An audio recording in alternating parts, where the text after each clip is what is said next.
اعوذ باللہ من الشیطان الرجیم بسم اللہ الرحمن الرحیم رب اشرح لی صدری ویسر لی امری واحلل عقدۃ من لسانی یفقہوا قولی۔ ریاض الصالحین حصہ اول، کھلے اور چھپے ہوئے کاموں اور حالات میں نیک نیتی کا ہونا ضروری ہے۔ والدین کے ساتھ اچھے سلوک اور رشتہ داروں سے نرمی کرنے کا بیان۔ حضرت ابو ہریرہ رضی اللہ تعالی عنہ سے روایت ہے کہ رسول اللہ صلی اللہ علیہ وسلم نے فرمایا، بے شک اللہ تعالی نے لوگوں کو پیدا فرمایا، جب وہ ان کی پیدائش سے فارغ ہوا تو رحم یعنی رشتہ نے کھڑے ہو کر کہا، یہ اس آدمی کا مقام ہے جو رشتہ توڑنے سے تجھ سے پناہ مانگے۔ اللہ تعالیٰ نے فرمایا، ہاں، کیا تو اس بات پر راضی نہیں کہ میں اس سے تعلق جوڑوں جو تجھ سے جوڑے اور اس سے توڑ لوں جو تجھے الگ کرے؟ رشتے رحم نے کہا، کیوں نہیں، ایسا ہی ہونا چاہیے۔ اللہ نے فرمایا، تو یہ تیرے لیے ہے، یعنی ایسا ہی ہوگا۔ پھر رسول اللہ صلی اللہ علیہ وسلم نے فرمایا، اگر تم چاہو تو اس کی پشٹی میں یہ آیات قرآنی پڑھ لو، تو یقین قریب ہے کہ جب تم کو ستہ ملے تو تم زمین میں فساد پھیلاؤ اور اپنے رحموں یعنی رشتوں کو کاٹو۔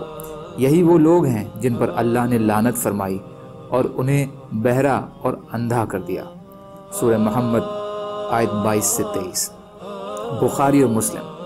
اور بخاری کی ایک اور روایت میں ہے، جو تجھے ملائے گا میں اس سے ملاؤں گا، جو تجھے کاٹے گا میں اسے کاٹ دوں گا۔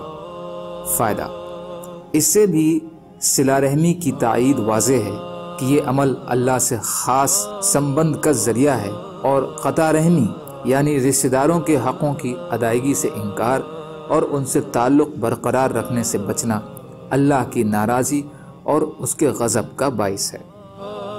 حضرت ابو ہریرہ رضی اللہ تعالی عنہ سے روایت ہے کہ ایک آدمی رسول کریم صلی اللہ علیہ وسلم کی خدمت میں حاضر ہوئے اور عرض کیا، اے اللہ کے رسول صلی اللہ علیہ وسلم، میرے حسن سلوک کا سب سے زیادہ حقدار کون ہے؟ آپ نے فرمایا، تمہاری ماں۔ اس نے کہا، پھر کون؟ آپ نے فرمایا، تمہاری ماں۔ اس نے پوچھا، پھر کون؟ تو آپ نے فرمایا، تمہارا باپ۔ بخاری و مسلم۔ اور ایک اور روایت میں اس طرح ہے کہ ان سے پوچھا، اچھے سلوک کا سب سے زیادہ حقدار کون ہے؟ آپ نے فرمایا، تمہاری ماں، پھر تمہاری ماں، پھر تمہاری ماں، پھر تمہارا باپ، پھر تمہارے سب سے زیادہ قریب ہو، پھر جو تمہارے سب سے زیادہ قریب ہو۔ فائدہ، اس میں باپ کے مقابلے میں ماں کا حق مقدم اور 3 گنا زیادہ بتلایا گیا ہے۔ اس کی ایک وجہ تو مرد کے مقابلے میں عورت کا کمزور ہونا اور اس کا زیادہ ضرورت مند ہونا ہے۔ دوسری وجہ یہ ہے کہ 3 تکلیفیں ایسی ہیں جو صرف ماں اولاد کے لیے برداشت کرتی ہے، باپ اس میں شریک نہیں ہوتا۔ پہلی، 9 مہینے تک حمل کی تکلیف۔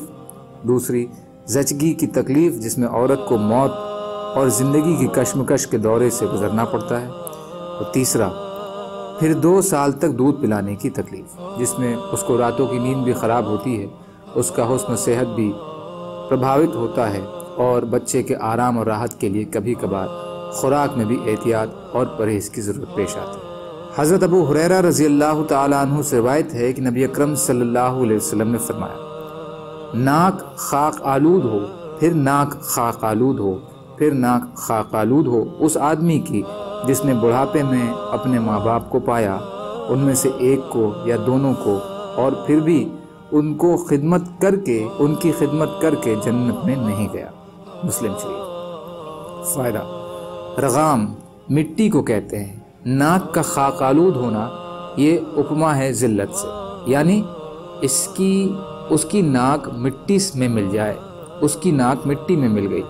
اس میں ایسے بد نصیب کے لیے بد دعا یا اس کے برے انجام کی خبر ہے جو اپنے ماں باپ کے ساتھ اچھے سلوک اور ان کی خدمت کر کے اپنے رب کو راضی نہیں کرتا۔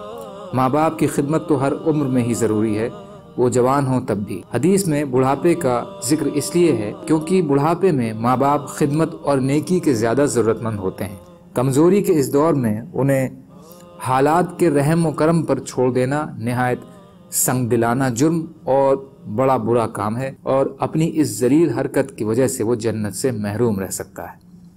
سبحان اللہ و بحمدہ، سبحانک اللہم و بحمدک، اشہد ان لا الہ الا انت، استغفرک و اتوب الیک۔ سبحان ربک رب العزت عما یصفون وسلام علی المرسلین والحمد للہ رب العالمین برحمتک یا ارحم الراحمین لا الہ الا اللہ محمد الرسول اللہ۔